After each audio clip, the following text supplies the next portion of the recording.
Vous écoutez Europe 1, bonjour, il est 6h35. Vous savez, Alexandre, qui était le plus grand mathématicien français au XXe siècle? Alors là, vous me posez une colle. Il s'appelle Alexandre, comme vous, Oui, ça devrait alors, être plus facile. Ça s'arrête là, hein. Je vous le dis tout de suite. Alexandre Grothendieck, décédé en 2014. À 16 ans, en 1944, il avait résolu 14 des problèmes les plus difficiles en quelques mois à peine.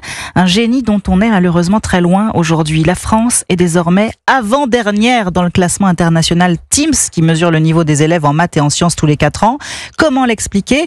Eh bien, pour les parents, c'est la méthode d'enseignement qui est à revoir. Reportage Louise Salé. Anne-Lise est surprise par les devoirs de maths de sa fille de 8 ans en CE2 très répétitifs. Aujourd'hui, elle révise encore la table de 1, 2 et 10, alors que l'année dernière, elle avait vu les tables de multiplication de 1 à 6. En fait, il y a énormément de révisions par rapport à des notions déjà vues en CE1. Et la petite a du mal avec le calcul mental. C'est toujours posé sur un cahier, une feuille, avec 3, 4 chiffres, avec les systèmes de retenue. Je suis pas si âgée que ça, mais c'est vrai que j'ai eu régulièrement au niveau de ma scolarité des contrôles sur le calcul mental. Ma fille n'en a jamais eu depuis le début. Cela pose ensuite des difficultés pour représenter les maths de façon abstraite. Lisa est mère d'une élève de 13 ans en 4e. Cette année, ma fille est passée d'un 14 de moyenne à 8. Je pense qu'il y a une confusion totale qui fait que les enfants ils savent plus poser un problème, comprendre une question, que ce soit en maths ou pour d'autres matières. Le ministère le reconnaît, la pédagogie a besoin d'être plus concrète très tôt en primaire pour rapidement résoudre des problèmes complexes.